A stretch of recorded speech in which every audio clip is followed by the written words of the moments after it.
Enjoy the show, darling. I placed the black envelope on the coffee table, right between the half-empty wine glasses and scattered poker chips. The laughter died instantly.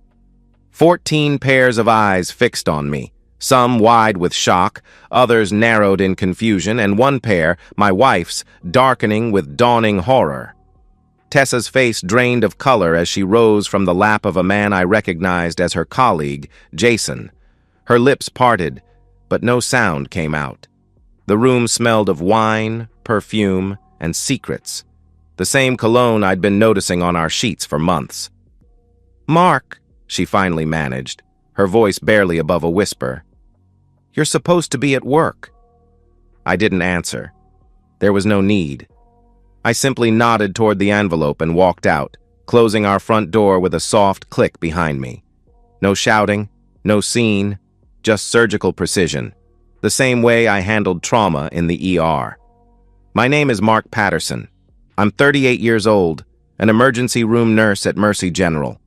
I've spent 12 years stabilizing car crash victims, pumping overdosed teenagers' stomachs, and holding the hands of the dying when their families couldn't make it in time. I know how to stay calm when everything is falling apart. I know how to function while bleeding inside. Tonight, I finally used those skills at home. 3 months ago, I wasn't looking for evidence. I was just tired. Bone-deep, mind-numbing exhaustion after a 16-hour shift that had included a 5-car pileup on the interstate. 3 casualties, 1 DOA.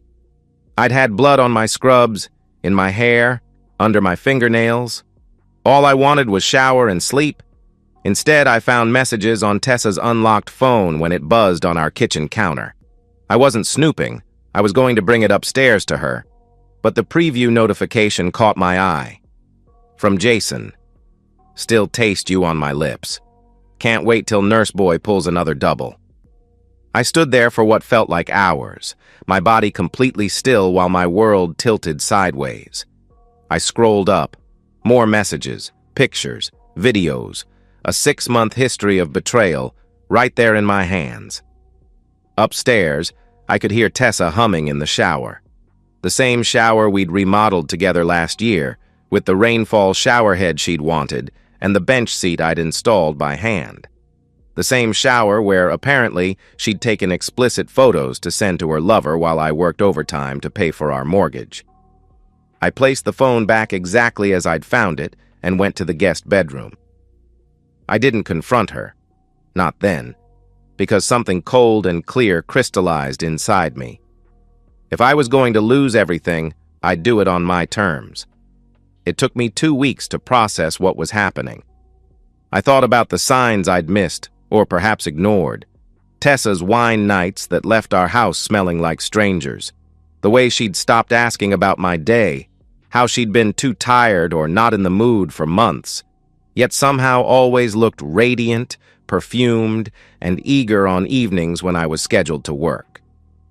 "You're never home anyway," she'd complained last month when I asked why she'd spent $400 on new lingerie I'd never seen her wear. "Why not let me have some fun?" Fun, dot. That's what she called it. The breaking point came when I finished a shift early and overheard her on the phone in our bedroom.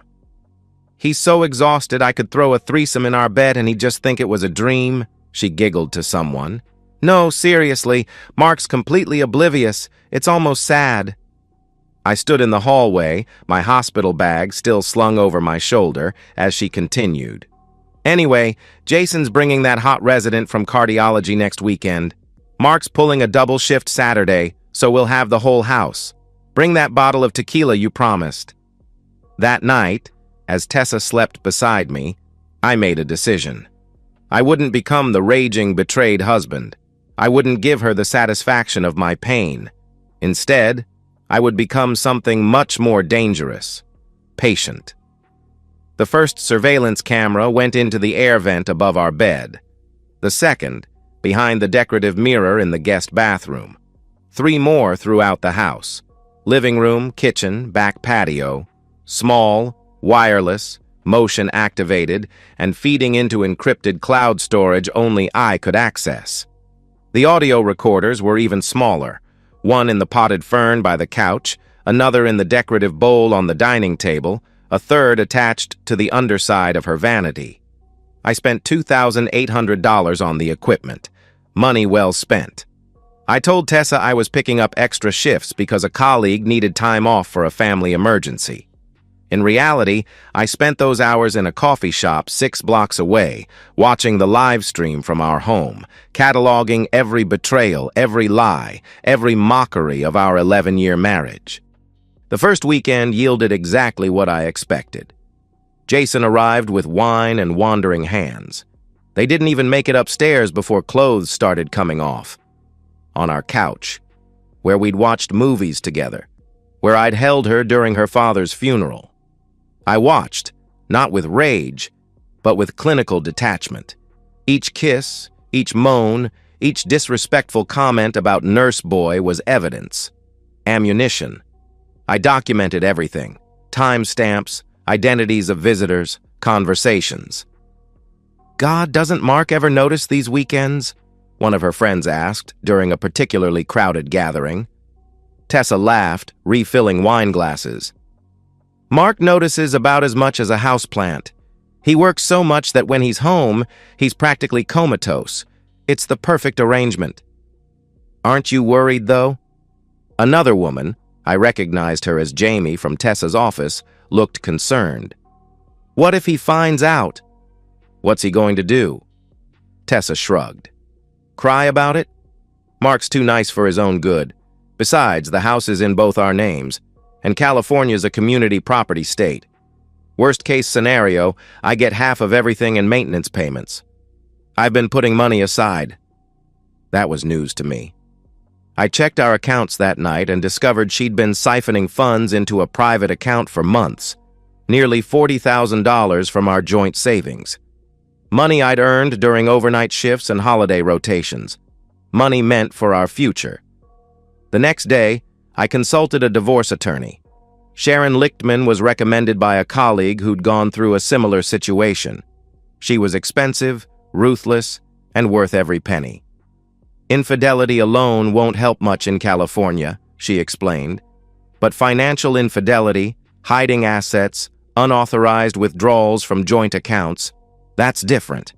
And if you can prove she's using your marital home to conduct these affairs while you're working to support the household, we can make a case for spousal misconduct.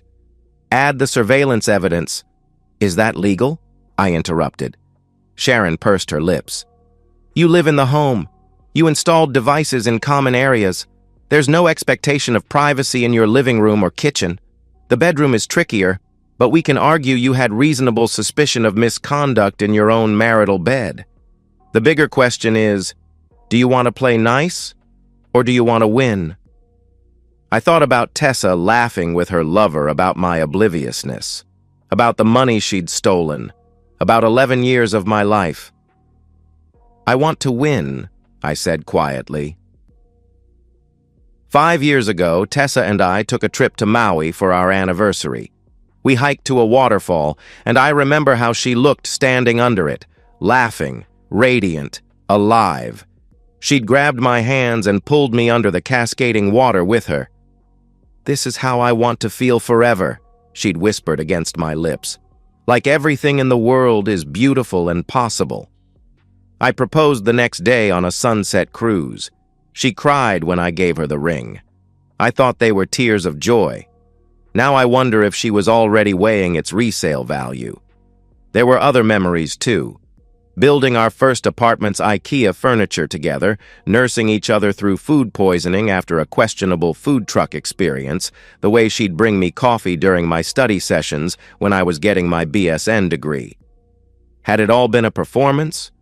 Or had something changed along the way? I found myself analyzing our relationship like a patient chart, looking for the moment the vital signs began to fail. Maybe it was 3 years ago, when I took the night shift permanently for the pay differential. Maybe it was when she got promoted at her PR firm and suddenly had a new circle of friends, wealthier, sleeker, impressed by status and hungry for drama. Or maybe it was simpler than that. Maybe Tessa just got bored and I was too exhausted to notice. Either way, I couldn't afford to dwell on the past. I had preparations to make. Over the next 2 months, I moved methodically. First, I documented the missing money and opened new accounts at a different bank. Then I gradually moved my direct deposits and the remaining joint funds, leaving just enough to avoid suspicion. I changed my beneficiary information on my life insurance and 401k. I found a furnished condo across town and signed a 6-month lease, paying in advance. I had our household valuables, those with sentimental value to me, quietly appraised and photographed for the divorce proceedings. I backed up all the surveillance footage to multiple secure locations, and I watched as Tessa's betrayal escalated. What had started as weekend trysts with Jason evolved into something more brazen. She began using our home for larger gatherings, parties while I worked night shifts, sometimes with 4 or 5 couples, drinking, using recreational drugs, and eventually pairing off in various rooms of our house. And Tessa was the ringleader. "Mark's so sweet," she told a newcomer at one of these events, her words slightly slurred. "He has no idea how to handle a woman like me. Too gentle, too boring. But he makes good money and he's never home to bother me, so it works out." The newcomer, a man with a wedding ring of his own, laughed. "And he never suspects?" "Mark?" Tessa snorted. "He's practically a robot. All he cares about is his patients and his sleep schedule. I could leave lipstick on his collar and he'd just think it was blood from the hospital." They all laughed, all except Jamie, who looked increasingly uncomfortable as the weeks went on. Then I discovered something worse. On a Tuesday afternoon, while Tessa thought I was sleeping between shifts, she brought Jason to our house. They went into my home office where I kept important documents. "Are you sure about this?" Jason asked as Tessa rummaged through my files. "Relax. Mark never checks these. I've been signing his name on credit applications for years," Tessa replied, pulling out our property deed. "We just need to get this refinanced before I file for divorce. The house has appreciated almost $200,000 since we bought it. We can use the equity to get that place in Palm Springs we talked about." "What about the mortgage payments?" Jason sounded nervous. "Mark will have to keep making them until the divorce is final. By then, we'll have the cash in hand."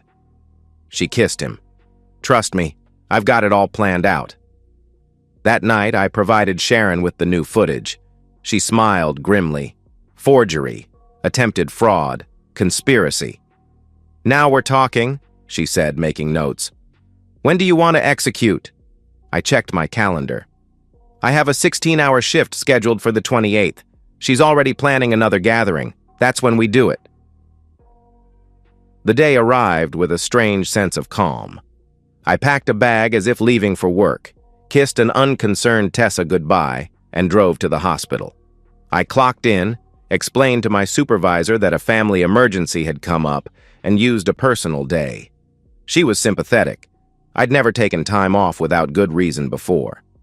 I spent the day at Sharon's office, finalizing paperwork and reviewing our strategy. At 9:30 p.m., I drove home and parked a block away. Through my phone, I watched Tessa's party reach full swing.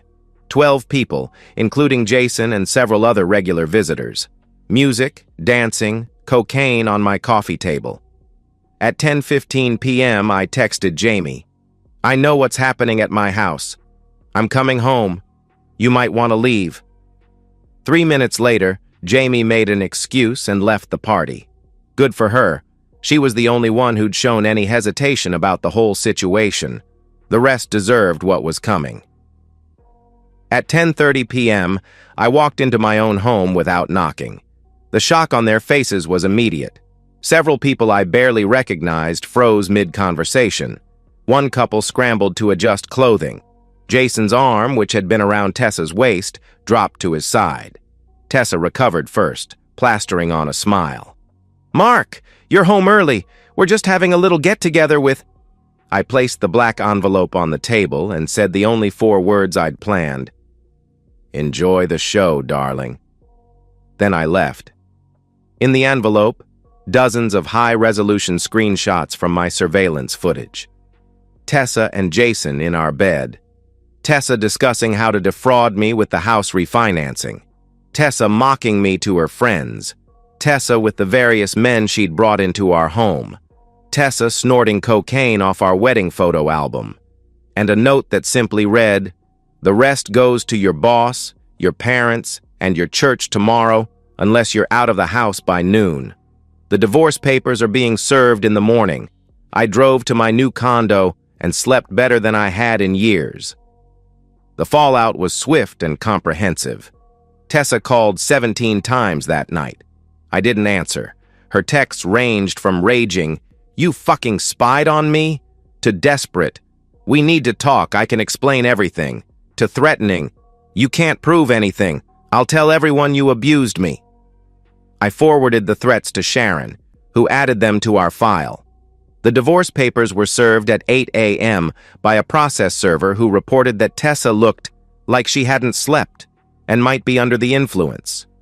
Included was a restraining order preventing her from accessing our joint assets or entering the property after noon, based on evidence of financial fraud and her documented threats. By 11:30 a.m., according to my remaining cameras, Tessa was frantically packing suitcases, alternating between crying and screaming at Jason on the phone. He wasn't answering either. At 11:58, she left with 3 suitcases and a box of personal items, slamming the door behind her. I had the locks changed at 1 p.m. At 2 p.m., carefully curated selections of the surveillance footage were delivered to 3 recipients. Martin Geller, CEO of Pinnacle PR, where Tessa worked as a reputation management director. The package focused on her cocaine use, her discussions of using company time for her affairs, and her detailed plans to defraud me. Not ideal qualities for someone managing client reputations. Pastor Richard Simmons at Lakeside Community Church, where Tessa led the women's ministry and marriage preparation classes. His package included footage of Tessa mocking the desperate virgins in her program and using our home for what amounted to swinger parties. Vivian and Raymond Price, Tessa's parents, who had welcomed me into their family and who believed their daughter was in a loving, committed marriage. They received only a single video, Tessa explaining to a friend that she'd never loved me but had married me because I was stable, employable, and easy to manage. By Monday morning, Tessa was unemployed. Pinnacle PR couldn't afford the liability of an executive with documented ethical violations. By Wednesday, she'd been asked to step down from all church activities. By the following weekend, according to mutual friends, her parents had refused to let her stay with them, horrified by what they'd learned. Jason, it turned out, was also married. His wife received her own package. He moved out of state within a month. The divorce proceedings were remarkably straightforward. With evidence of financial misconduct, attempt to defraud, and misuse of marital assets, Tessa's claims fell apart. There was no alimony. The house remained mine. The retirement accounts remained untouched. She was even ordered to repay the money she'd taken from our joint accounts. I heard through mutual connections that she ended up moving to her sister's place in Nevada, waitressing at a casino and telling anyone who would listen that I was a controlling psychopath who had driven her to cheat. Few believed her. The evidence was too clear, too damning, too comprehensive. I never spoke to her again. It's been 18 months since that night. My new life has taken shape gradually, like a Polaroid developing. The house sold quickly, and I used the proceeds to buy a smaller place closer to the hospital. No sense in commuting when you work the hours I do. I switched to the day shift finally, watching sunrises instead of missing them.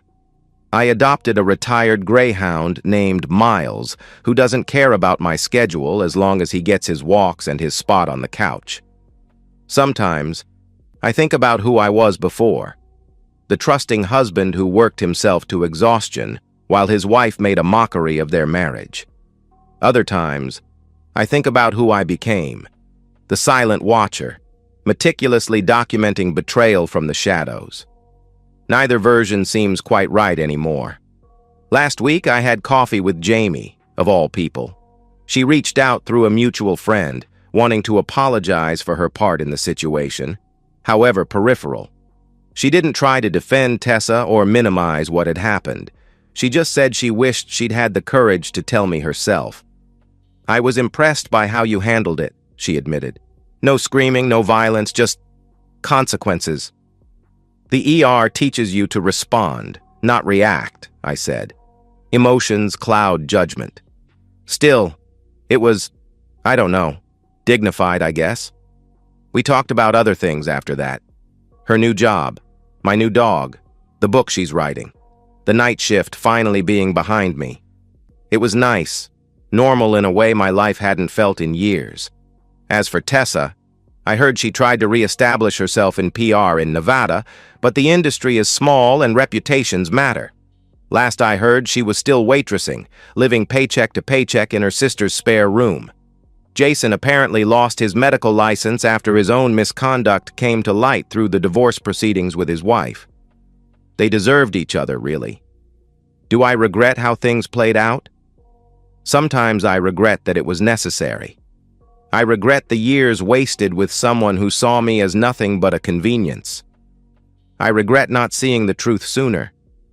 But the quiet victory of reclaiming my life, the peace of a home that's truly mine, the knowledge that justice was served through truth rather than violence or drama, number. Those things I don't regret at all. Sometimes the silent ones hit the hardest. Sometimes watching and waiting yields the most complete victory. Sometimes the most devastating weapon isn't shouting or fighting, it's simply revealing the truth without embellishment or emotional clouding. "Enjoy the show, darling," I told her that night. And in the end, it was quite a show indeed. And so, we've reached the end of today's story. Was it what you expected, or did it take a twist you didn't see coming? I'm curious to hear your thoughts. Share them in the comments below, and let's get a conversation going. If this story kept you hooked, make sure to hit that like button. And if you're new here or just haven't subscribed yet, now's the perfect time to join our community. I bring you fresh, captivating stories every day, so click that subscribe button and turn on notifications so you never miss out. Thanks for watching, and I'll see you in the next one.